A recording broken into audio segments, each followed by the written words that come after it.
Hello, this is Jeff Malone, the X is Silent, here with a review of the March 3rd, 2012 episode of Saturday Night Live, hosted by Lindsay Lohan, with musical guest Jack White. The opening sketch was Fox Report with Shepard Smith, and finally, we got to meet Mitt Romney's 5 human sons, B-. And in Lindsay Lohan's monologue, I certainly appreciated the alarm blaring off wildly, and Keenan saying, "Oh, I've been stoned since Good Burger," and John Hamm standing by as backup host.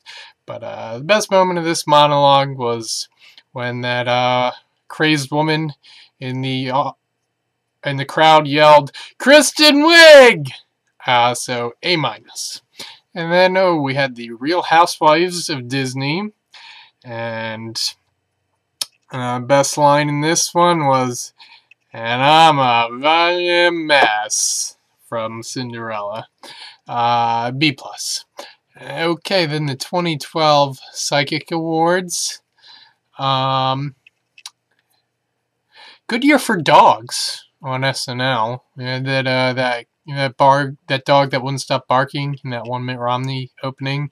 And we had the psychic dog in this sketch who didn't betray his psychic reaction as much as all the other psychics in this sketch did. So B. And Scared Straight with was the next sketch with Keenan reprising his role as hardened criminal Lorenzo McIntosh, and Lindsay Lohan also playing a representative from the Scared Straight program herself. What an incredibly jarring moment of cue card reading. I'm almost thinking that was on purpose, and that the joke was Lindsay's gotten so messed up that she can't even remember the plots of her own movies or anything that she means to say. B-. Okay, Jack White performed Love Interruption, a song that sounds like Dusty Springfield's Son of a Preacher Man at the beginning. And of course, it was Jack White, so it sounded perfect, even though it's the SNL stage and the acoustics seem to always sound bad. But, this is Jack White, so of course he found a way. So, B+.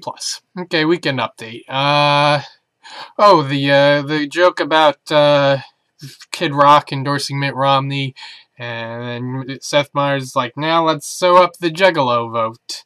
That was the only joke I remember offhand.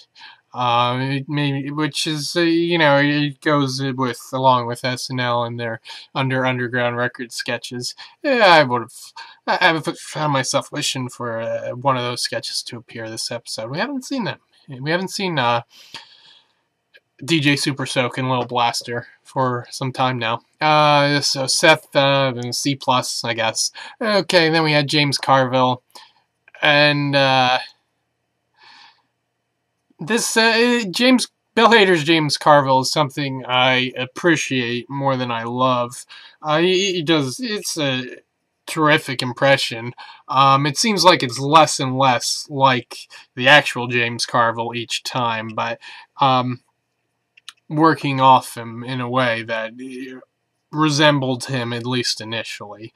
B+. Okay, and then Snooki.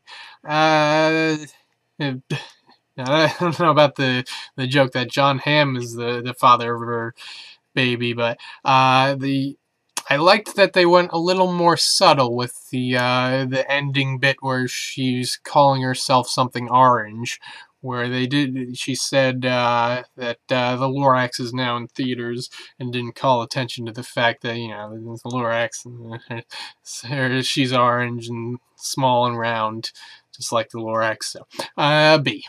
Okay, and then we had on Turner Classic Movies, the Delinquent Girl Teen Gang. And I admired Fred's commitment to such a thankless role. C+. Okay, the digital short with the afro, and it turns out to be a wedding invitation. I liked that twist, but I wish it hadn't been the end of that sketch. Yeah, C+. Okay, B108 FM, a very early morning show radio show in Minnesota. Most notable for another one of Vanessa Bayer's great performances as the straight woman. So C+. Okay, then the Chantix commercial parody for helping to stop smoking. It has terrible side effects. That was repeated from an episode of a few weeks ago. I gave it a C+ originally. I'm still kind of... I'm right there again still. Okay, the house sitting sketch. This was a fascinating one. Best use of Kristen Wiig mugging for the camera in years? I think so. At least off the top of my head, I think so. I may just may remember a few days from now that there was one a few months ago, an example of her mugging that I liked more than this. But this put her to good use. B. Oh, and then the Verizon commercial parody from that originally aired with the Zooey Deschanel episode was rerun, and I was happy to see it again because it was the best commercial parody of the season. So I still believe it deserves an A. And then Jack White performed 16 Saltines, and he just, rammed his fingers through the guitar strings, and it sounded like a whole distorted mess, but in a good way, as you would come to expect from Jack White. B+. Rude Buddha, and whatever. Perfectly innocuous way to end the episode. B-. But there's a little bit left. We had this 70s album commercial, but it wasn't really a commercial for a 70s album. Very good timing with Jason's character saying, hey, wouldn't you like... what if there were a CD collection with all your favorite hits of the decade? And then he pauses and looks at the fire for like 10 seconds and then says, wouldn't that be great? Very well timed 10 seconds of silence there. So B+. And then inexplicably, that was followed immediately with a second part of that bit. And this time all that happened was Jason Sudeikis' character got burnt by the fire. So, C-. At least the first half was good.